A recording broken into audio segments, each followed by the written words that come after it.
아멘. 우리 인사 나누십시다. 하나님은 당신을 사랑하십니다.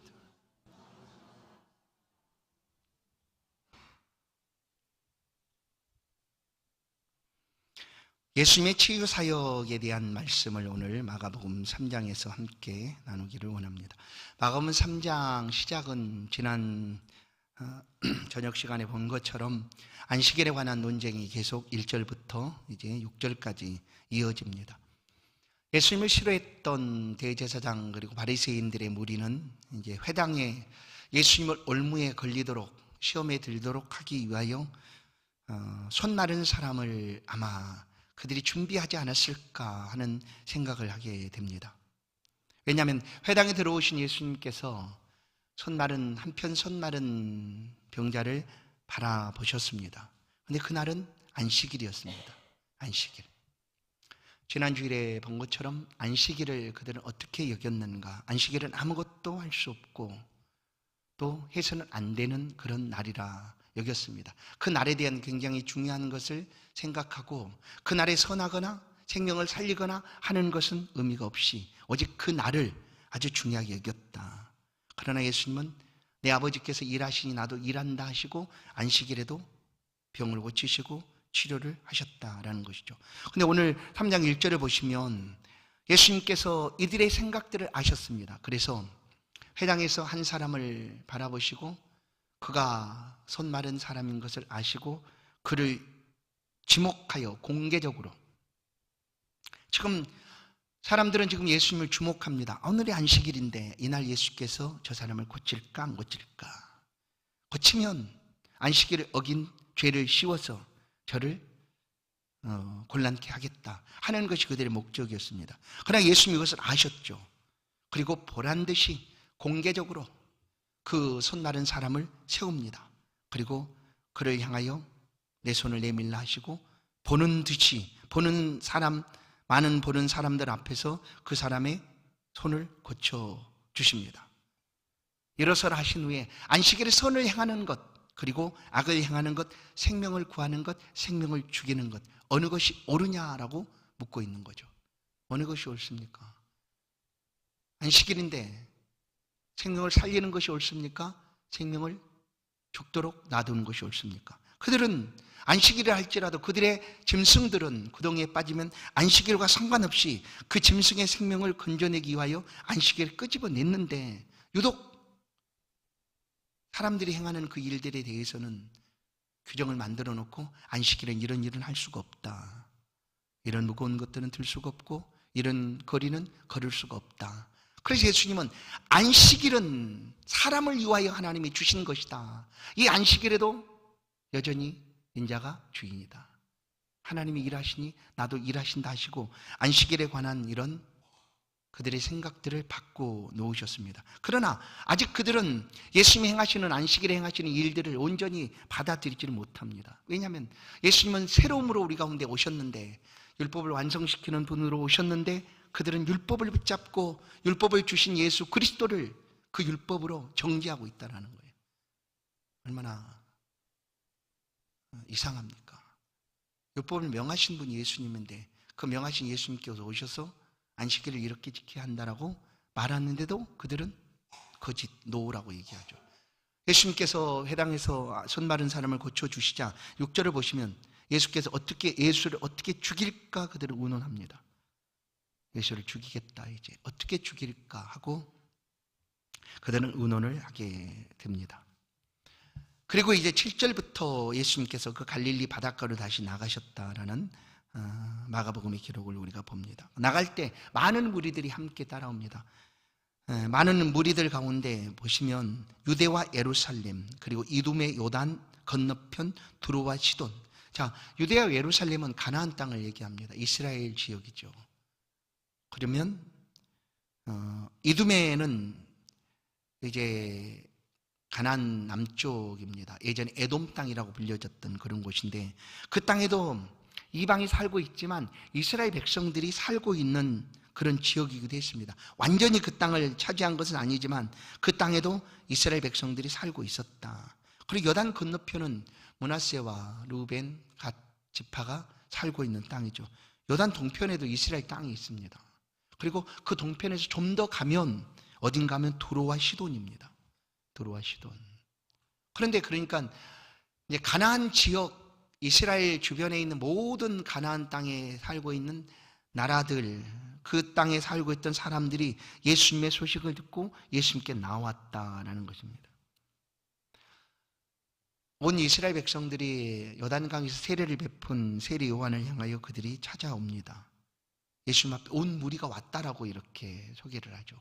모든 무리가 모였다라고 하듯 예수님께도 많은 사람들이 유대와 예루살렘뿐만 아니라 이두메, 가나안 남쪽, 그리고 요단 동편, 그리고 그 동편에 더 이제 에돔, 암몬과 모압 지역에 사는 사람들, 곧 두로와 시돈에 있는 사람들까지도 예수님께 찾아왔다. 왜 찾아왔을까? 오늘 말씀 그대로 병고침을 위하여 그들은 찾아옵니다. 병고침을 위하여, 모든 병을 고침받기 위하여 각종 병에 든 사람들이 예수님께 찾아오죠. 예수님께서 이 땅에서 하신 사역을 세 가지로 크게 말을 합니다. 첫 번째는 치유, 고치심의 사역이고요, 가르치심이 있고요, 그리고 전파하는 사역이 있습니다.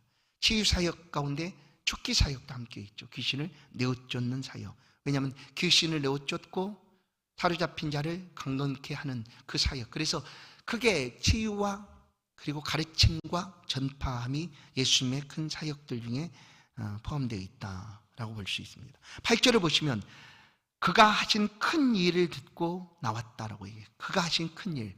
여기서 그는 예수 그리스도죠. 예수 그리스도께서 하신 큰 일을 듣고 그들이 나왔습니다.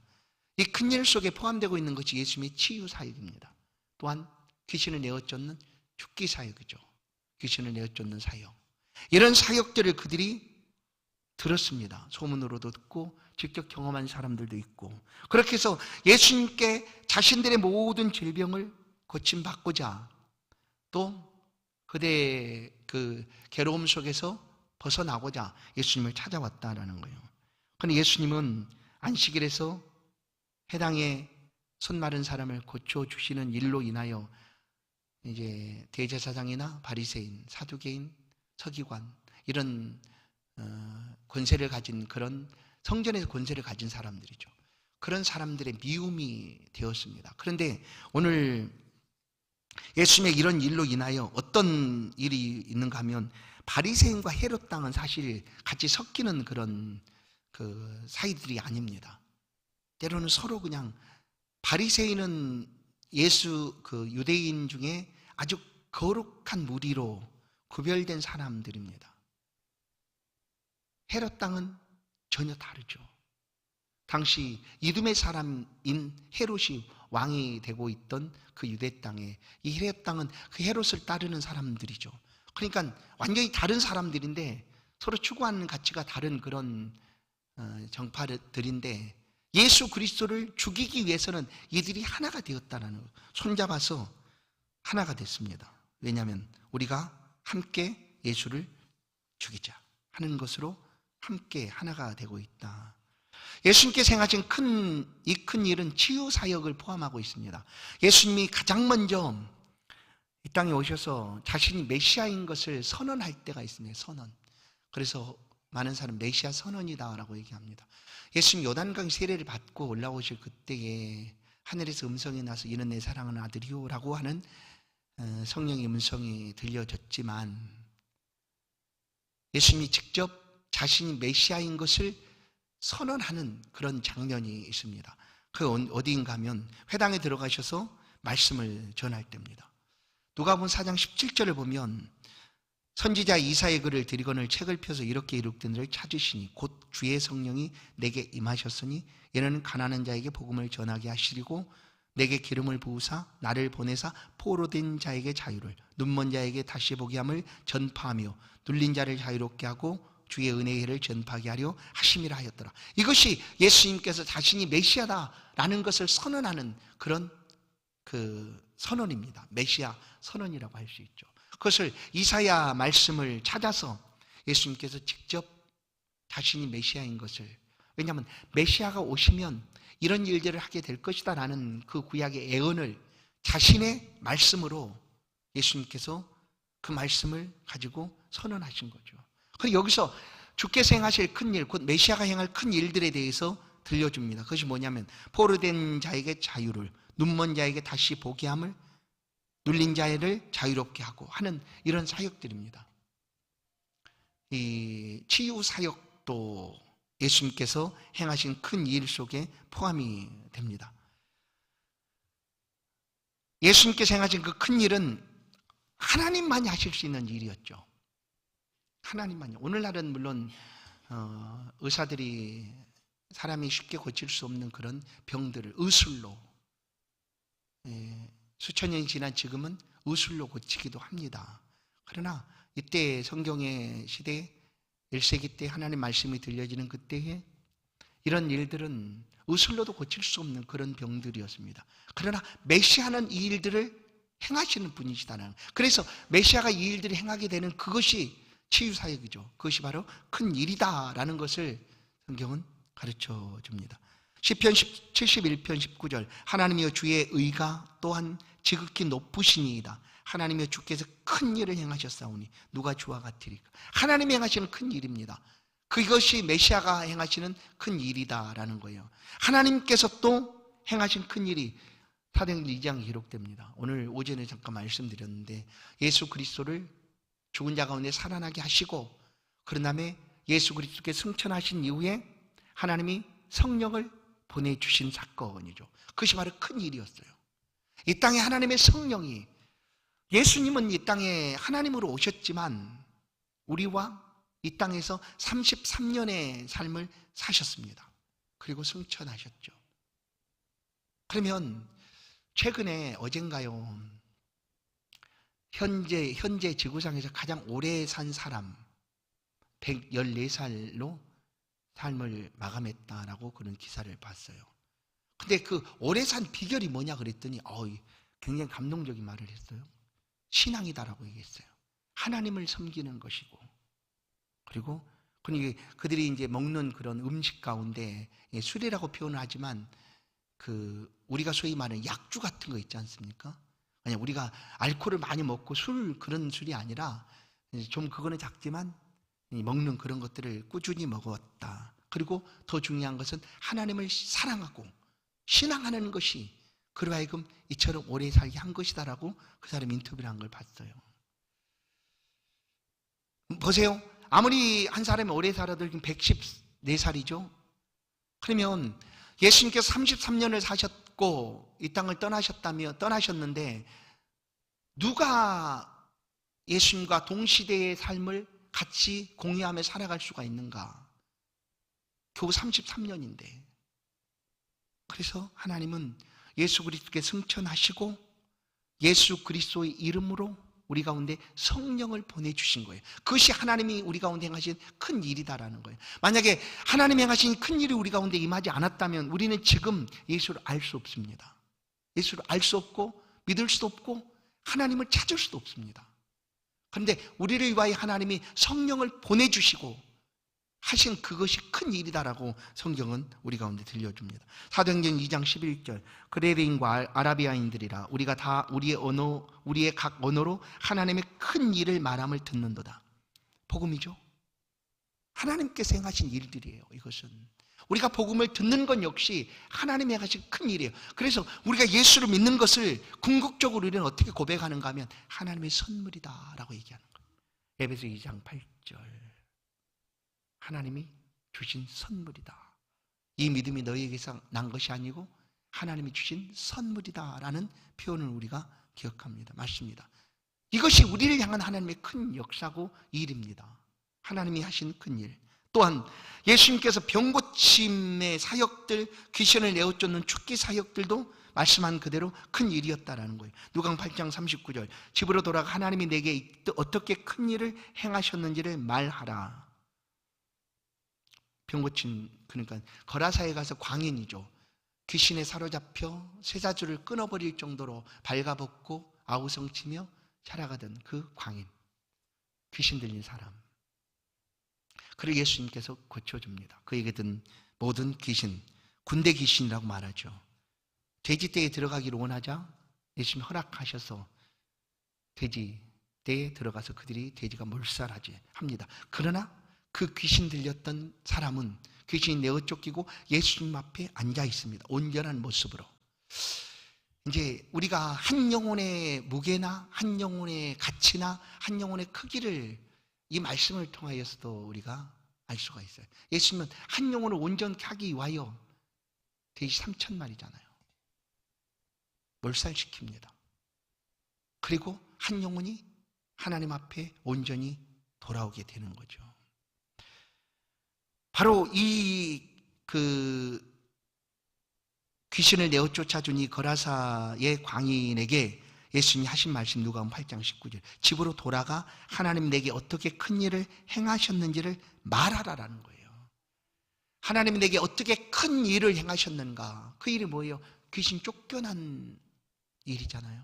이건 역시 예수님께서 행하신 큰 일이다. 바로 사람들이 유대와 예루살렘과 유대와 이스라엘과 또 이두메와 또 그다음에 이제 시돈과 이런 곳에서 몰려온 이유가 뭔가 하면 바로 이 예수 그리스도의 큰 일을 그들이 들었고 그들의 삶에서도 이와 같은 큰 일이 일어나기를 기대하고 예수님께 찾아왔다는 거예요. 예수님은 수많은 사람들을 고쳐주셨습니다. 때와 장소도 가리지 않고 예수님께 나와 구하는 자들에게 예수님은 고쳐주셨습니다. 그래서 9절을 보시면 모인 무리가 얼마나 많았는지 오늘 본문 9절을 보시면 말합니다. 예수께서 무리가 여호사 미는 것을 피하기 위하여, 그러니까 이런 예수님의 큰 일을 기대하고 찾아온 사람이 너무나 많았어요. 그래서 예수님께서 바닷가로 가셨는데 바닷가에서 이제 바다에 빠질 그런 그 상황이 된 거죠. 그래서 예수님께서 배 위에 오르셨다라는 것을 알 수 있습니다. 9절 보면 작은 배를 대기하도록 제자들에게 명하셨다. 그리고 이는 많은 사람을 고쳤으므로 병으로 고생하는 자들이 예수를 만지고자 하여 몰려왔습니다. 보세요. 많은 사람을 고쳤고 또 이 소식을 듣고 경험한 사람들이 또 모든 병자들과 함께 예수님께 찾아왔다라는 거예요. 마가복음 4장 1절은 이 장면을 좀 더 세세하게 기록합니다. 마가복음 4장 1절 예수께서 다시 바닷가에서 가르치시니 큰 무리가 모여들거늘. 그러니까 이 3장의 큰 무리가 갈릴리 바닷가에 모여들 때랑 또 다른 상황이죠. 또 갈릴리 바닷가로 나가셨는데 여전히 그때도 많은 사람들이 예수님께 찾아왔습니다. 고침받기 위하여 예수님께 찾아왔어요. 4장 1절에 보니까 큰 무리가 모여들거늘 예수께서 바다에 떠 있는 배에 올라 앉으시고 온 무리는 바닷가에 육지에 있더라. 이렇게 많은 사람들을 예수님은 고쳐주셨다는 거예요. 고쳐주셨습니다. 그리고 그들을 예면하지 않고 예수님은 위로하시고 고쳐주시고 회복시켜 주셨습니다. 그리고 그렇게 많은 사람들이 예수님 앞에 온 이유가 무엇인가 하면 고침받기 위하며 어떻게 해서든지 예수님과 만나면 한번 손이라도 만지면 고침을 받을 수 있지 않을까 하는 기대죠. 여러분 우리 인생에 기회는 그렇게 많지가 않습니다. 우리가 원하는 때에 내 인생에서 내가 마음만 먹으면 언제든지 만날 수 있겠지라고 우리는 늘 마음을 생각을 합니다. 그러나 그렇지 않다라는 거예요.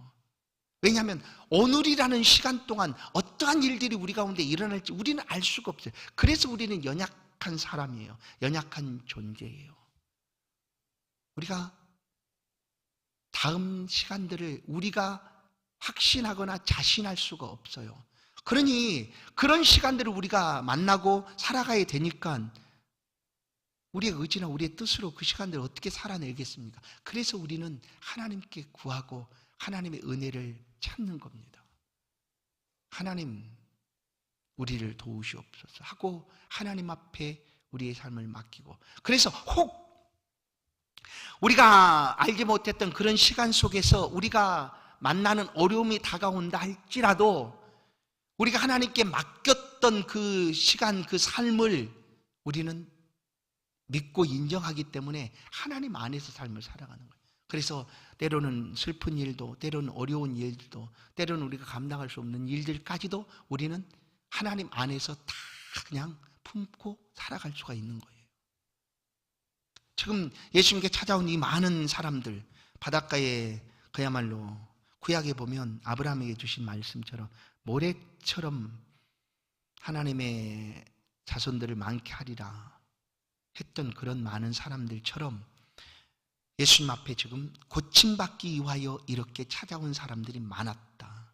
그러나 예수님 그들을 고쳐주셨습니다. 찾아가시고 고쳐주시고 어루만져 주시고 손을 내밀어 고쳐주시고. 요즘 이제 선거 때가 되니까 사람들이 그냥 유력한 사람들이 동네에 오거나 있으면 저도 그럴까 싶어요. 와, 저 사람 유명하니까 손 한 번만 만져보고 싶다. 이런, 아직 저는 그런 마음은 사실 없어요. 이제 오면 오는구나 이렇게 하지. 근데 이제 이렇게 보면 사람들이 이렇게, 근데 그만큼 나는 덜 그렇다는 거죠. 간절하지 않다라는 거예요. 그러나 지금 예수님 앞에 온 사람들은 너무나 간절했어요. 고쳐질 기회가 지금이 아닐까 하고 그렇게 몰려왔다라는 거예요.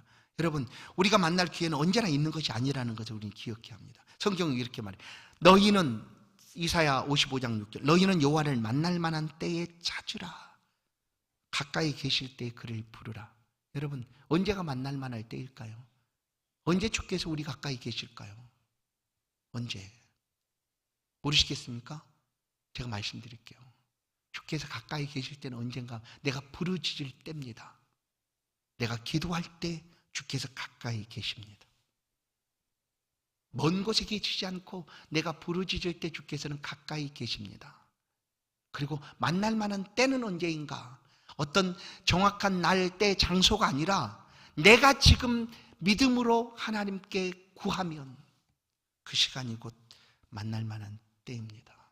지금은 보라, 지금은 은혜 받을 때요. 보라, 지금은 구원의 날이로다. 이게 언제예요? 그게 지금이에요. 지금. 이 말씀을 듣고 하나님을 향한 간절한 소망을 가지고 내가 하나님 만나고 싶습니다 하는 그때가 하나님 만날 때라는 거예요. 그 기회가 사라지지 않도록 우리가 하나님 앞에 구해야 한다. 왜냐하면 이 많은 사람들이 예수님께 찾아왔잖아요. 고침받기 위해서. 그리고 이제 3장 우리가 읽은 말씀 중에 11절 12절을 보시면 갑자기 이런 말씀을 하세요. 더러운 귀신들도 어느 때든지 예수를 보면 그 앞에 엎드려 부르짖어 이르되 당신은 하나님의 아들이니이다. 지금 병든 사람들이 고침받기 위해 예수님께 찾아왔는데 갑자기 예수님께서 이 말씀을 하시는 거예요. 귀신들도 어느 때든지 예수님을 보면 당신은 하나님의 아들입니다라고 얘기한다는 거예요. 그런데 예수님께서 12절을 보시면 자기를 나타내지 말라고 많이 경고하셨다라고 얘기해요. 자, 이제 이거를 한편으로 우리가 드리면 이런 표현일 수 있어요. 귀신들은 예수님 말씀 앞에 꼼짝 못합니다. 이 말씀만 봐도. 예수님 경고도 하잖아요. 귀신한테. 누가 경고해요? 귀신이 예수님께 경고하나요? 아니죠. 예수님이 경고합니다. 조용히 해라. 너, 이 귀신들이 가장 무서워하는 말은 너 무적행에 쳐놓을 거야. 이게 제일 무서운 거죠. 우리 아이들이 양육할 때, 엄마 부모님들이 양육할 때 침묵의 방이라는 거 만들 때도 있잖아요. 저기가 손 들고 있어 하든지 너 저 방으로 들어가. 그러면 아이들은 학습해가지고 저 방에 들어가면 내가 잘못했을 들어가는 곳이구나 해서 굉장히 저 방에 들어가 그러면 굉장히 겁을 먹잖아요. 그처럼 귀신은 무적행에 쳐넣겠다. 영원한 불못으로 쳐넣을 거야 하는 게 제일 무서운 거예요. 그런데 지금 이 귀신들이 예수님을 볼 때마다 당신은 하나님 아들입니다라고 떠드는 이유가 무엇일까? 그들은 예수님 알아보잖아요. 여러분, 마가복음 시작할 때 제가 이런 말씀을 드렸어요. 마가복음의 주제는 뭐냐면 아무도 몰랐더라는 거예요. 몰랐다는 거예요. 그러나 마가라는 제자는, 마가 요한이죠. 이 제자는 아무도 몰랐던 그 예수 그리스도를 이 복음서를 통하여 우리 가운데 알려주는 거예요. 이분이 예수다, 이분이 그리스도다라는 것을 이 복음서를 통하여 우리 가운데 알려주는 거예요. 그러나 그 시대 사람들이 예수가 그리스도다라는 사실을 몰랐다라는 거예요. 누가 아는가? 귀신은 알아요. 잘 알잖아요. 귀신은 볼 때마다 왜 지금 오셨습니까? 지금 당신의 때가 아닌데 왜 지금 왔습니까? 하고 귀신들이 부르짖잖아요. 거라서 광인 앞에서도 귀신들이 나를 다른 데 보내지 말고 나를 보내려면 저 돼지떼에 보내주십시오 하고 청하잖아요. 귀신들이. 여러분, 예수를 믿는 것은 뭘까요? 아는 겁니다. 그런데 아는 것이 예수를 믿는 것이냐 할 때는 좀 달라요. 여러분, 예수가 누구인지 악적으로 배워서 알 수도 있어요. 예수님은 이스라엘에 태어난 누구누구고 우리를 위하여 사람들을 대신해서 이렇게 대신 죽은 사람이다 해서 위인전에 기록된 대로 그 사람은 인류의 위인이다라고 우리가 알 수도 있어요. 그러나 안다고 해서 그것이 믿음인가? 그것이 아니다라는 거예요. 왜냐하면 만약에 그것이 믿음이라고 하면 귀신들은 믿음이 대단하지 않습니까? 아무도 모를 때 귀신들은 알잖아요. 예수님을 알아보잖아요. 당신은 하나님의 아들입니다 라는 거예요. 그런데 그것이 믿음인가? 아니에요. 아는 것보다 더 중요한 게 믿음은 뭐냐? 거기에 더 중요한 것은 안다는 것보다 더 중요한 것은 그 아는 것을 행하느냐 안 하느냐예요. 순종이죠. 말씀을 통하여 아는 것을 내가 알아. 내가 말씀도 다 알아. 그런 사람 많이 전도하다 보면 얼마나 많이 만나는지 몰라요. 나 예수 다 알아. 나 교회도 다 알아. 뭐 다 알아. 다 알아. 그런데 실제적으로 행함이 하나도 없죠. 예수 믿는 삶이 그에게 없어요. 안다고 말하는데, 그러면 이 귀신이 안다고 하는 당신은 하나님의 아들입니다라고 하는 것과 마태복음 16장 16절 우리가 신앙 고백이라고 일컬어지는 주는 그리스도시요 살아계신 하나님의 아들입니다 하는 베드로의 신앙 고백과 어떤 차이가 있어요? 어떤 차이가 있나요? 귀신이 당신은 하나님의 아들입니다 하는 것과 베드로가 주는 그리스도시요 살아계신 하나님의 아들입니다 하는 것과 무슨 차이가 있어 보입니까? 아니잖아요. 똑같잖아요. 거의. 그렇잖아요. 베드로도 예수님을 사람인 그 예수를 향하여 당신은 하나님의 아들입니다라고 얘기를 한 거고, 귀신도 당신은 하나님의 아들입니다. 그런데 베드로의 이 고백은 영원토록 기억에 남고 모든 사람들이 나의 신앙 고백처럼 차용할 수 있는 그런 신앙 고백이 되지만, 이 사단의 귀신의 이 고백은 아는 것은 신앙 고백일 수 없다는 거예요. 어디서 갈리는가? 베드로는 그 고백을 하고 어떻게 합니까? 그의 삶을 하나님 말씀 앞에 내려놓고 순종하며 살아가는 거예요. 그래서 베드로는 죽을 때까지 이 신앙을 지킨 사람 아닙니까? 물론 당연히 그렇겠죠. 그래서 로마에서 그가 죽을 때 죽이는 자들이 그를 십자가에 못 박아 죽이려고 할 때 우리 주님이 못 박힌 것처럼 내가 어떻게 똑같이 못 박히겠습니까? 나를 거꾸로 매달아 달라 했다고 전해집니다. 그래서 십자가형을 받았는데 거꾸로 십자가형을 받은 베드로, 그렇게 순종하며 그 믿음이 그가 아는 것을 순종함으로 그 믿음을 드러낸 것, 그게 다른 거죠. 그러면 이 귀신들은 왜 이렇게 예수를 보면 부르짖었을까? 그것은 이런 거예요. 너무나 두렵다라는 거예요. 이런 거예요. 예수가 와서 지금 우리가 지금 장악하고 있는 이 땅의 모든 것들이잖아요. 예수님이 오기 전까지는 귀신의 악한 세력이 이 세상을 붙들고 있었거든요. 공중 권세 잡은 사단 마귀가 우리를 죄의 삭수로 너 사망이야 죽음이야 하고 우리를 꼼짝 못하게 한 거예요. 물론 우리가 죄가 졌으니까 당연히 벗어날 방법이 없었죠. 그렇게 하던 그들이 예수께서 오시니까 아직 때가 아닌 것 같은데 하고 지금 부르짖는 거예요. 두려워서 벌써 왔습니까? 아직 아닌데 하고 부르짖는 것이다. 그러니까 그들의 소리 지르면 예수가 하나님의 아들입니다 당신 하는 것은 믿음의 고백이 아니라 두려움과 공포 때문에 예수님을 향하여 부르짖는 것이다 라는 것을 볼 수가 있습니다. 그래서 우리가 똑같이 하나님을 믿는다고 할지라도 아는 것으로 믿음이라고 말하지 않습니다. 내가 믿고 아는 거죠. 그래서 이미 사무엘상에서도 이 믿음이 어떻게 우리 가운데 드러나야 되는가, 사무엘상 15장 22절은 여호와께서 번제와 다른 제사를 그 목소리 청종하는 것을 좋아하심 같이 좋아하시겠나이까? 순종이 제사보다 낫고라는 표현을 우리가 기억합니다. 순종이 낫다라고 표현해요. 순종이 제사보다 낫다. 여러분, 이건 엄청난 말이에요. 왜냐하면 우리의 모든 삶은 죄사로 귀결이 됩니다. 예배죠, 예배. 우리는 그래서 다른 표현으로 예배하는 사람입니다. 예배하는 자입니다. 하나님을 예배하는 자, 하나님을 알아주는 삶을 살아가는 사람이죠. 그런데 이거보다 뭐가 낫다고 하느냐? 순종이 낫다고 얘기하는 거예요. 그러니까 안다고 해서 그건 믿음이라고 우리가 말할 수 없다는 거예요. 알면 그 아는 대로 행하라. 예수님도 마태복음 7장 21절에서 말하면 나더러 주여 주여 하는 자마다 다 천국에 들어갈 것이 아니요. 주여 주여 한다는 것은 예수님이 누군지 안다는 것 아니에요? 예수님이 주여, 예수님이 나의 주여라고 얘기를 해요.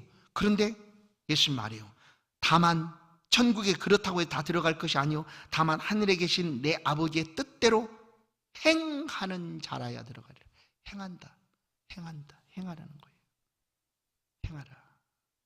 그래서 이 말씀과 연결시켜서 야고보서를 보면 행함이 얼마나 중요한가도 우리가 알 수가 있다라는 거예요. 행함이. 예수 없는 행함은 아무짝에도 쓸모가 없어요. 그러나 예수 믿음 안에 있는 행함은 너무나 소중하다는 거예요. 그것이 참 믿음인가 아닌가를 확인할 수 있는 시금석이니까.